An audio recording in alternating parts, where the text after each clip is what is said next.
ಬಂಧುಗಳೇ, ತಮ್ಮೆಲ್ಲರಿಗೆ ನಮಸ್ಕಾರಗಳು. ನಾನು ನಿಮ್ಮ ಇಕ್ಬಾಲ್ ಅನ್ಸಾರಿ, ಮಾಜಿ ಸಚಿವ ಮಾತನಾಡ್ತಾ ಇದ್ದೀನಿ. ಇವತ್ತಿನ ದಿವಸ ಇಡೀ ವಿಶ್ವದಲ್ಲಿ ಮುಸ್ಲಿಂ ಸಮುದಾಯದ ಪವಿತ್ರ ಹಬ್ಬ ಆಗಿರ್ತಕ್ಕಂಥ ಈ ಒಂದು ಬಕ್ರೀದ್ ಹಬ್ಬ, ಈದ್ ಉಲ್ ಅಧಾ ಅಂತೇಳಿ ಕರೀತಾರೆ. ಇದಕ್ಕೆ ಈದ್ ಉಲ್ ಅಧಾ.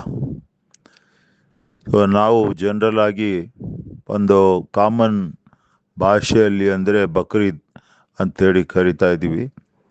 ತಮಗೆಲ್ಲರಿಗೆ, ಎಲ್ಲ ಸರ್ವಧರ್ಮದವರಿಗೆ, ಎಲ್ಲ ಸಮಾಜದವರಿಗೆ, ಎಲ್ಲ ನನ್ನ ಸ್ನೇಹಿತರಿಗೆ, ಎಲ್ಲ ನನ್ನ ಪ್ರೀತಿಯ ಸಹೋದರರಿಗೆ, ಪ್ರೀತಿಯ ನಮ್ಮ ಎಲ್ಲ ಸ್ನೇಹಿತರಿಗೆ, ಹಿರಿಯರಿಗೆ, ಗಂಗಾವತಿ ವಿಧಾನಸಭಾ ಕ್ಷೇತ್ರದಲ್ಲಿ ಇರ್ತಕ್ಕಂಥ ಮತ್ತು ಇಡೀ ಕೊಪ್ಪಳ ಜಿಲ್ಲೆಯಲ್ಲಿ ಇರ್ತಕ್ಕಂಥ ಮತ್ತು ಕೊಪ್ಪಳ ಪಾರ್ಲಿಮೆಂಟ್ ಕ್ಷೇತ್ರದಲ್ಲಿರ್ತಕ್ಕಂಥ ಎಲ್ಲ ನನ್ನ ಸ್ನೇಹಿತರುಗಳಿಗೆ, ತಮ್ಮೆಲ್ಲರಿಗೆ ಹೃತ್ಪೂರ್ವಕವಾಗಿರ್ತಕ್ಕಂಥ ಹೃದಯದ ಅಂತರಾಳದಿಂದ ನಾನು ಹಾಗೂ ನನ್ನ ಕುಟುಂಬದವ್ರ ವತಿಯಿಂದ ತಮಗೆಲ್ಲರಿಗೆ ಹಬ್ಬದ ಶುಭಾಶಯಗಳನ್ನು ನಾನು ತಿಳಿಸ್ತಾ ಇದ್ದೇನೆ. ತಮ್ಮೆಲ್ಲರಿಗೆ ಶುಭವಾಗಲಿ. ದೇವರು ನಮ್ಮ ಮೇಲೆ ಪ್ರೀತಿಯ ಮಮಕಾರ ಇಟ್ಟು ನಮ್ಮೆಲ್ಲರ ಕಷ್ಟಗಳನ್ನು ನಿವಾರಿಸಲಿ ಅಂಥೇಳಿ ಈ ಸಂದರ್ಭದಲ್ಲಿ ದೇವರಲ್ಲಿ ಪ್ರಾರ್ಥಿಸುತ್ತೇನೆ. ಮತ್ತು ತಾವೆಲ್ಲರೂ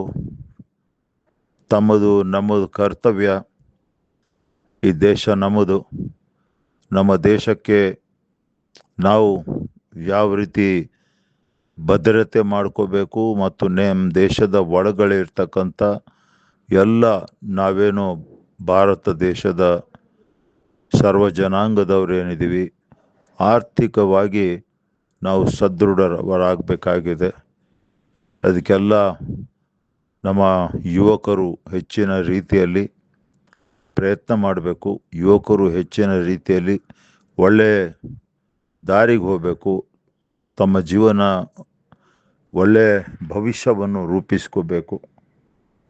ಯಾಕಂದರೆ ವಿಶೇಷವಾಗಿ ಯುವಕರು, ಅವರ ತಂದೆ ತಾಯಿ ಆ ಯುವಕರ ಮೇಲೆ ತುಂಬ ಒಂದು ಭರವಸೆ, ಆಸೆ ಇಟ್ಕೊಂಡು ಕೂತಿರ್ತಾರೆ.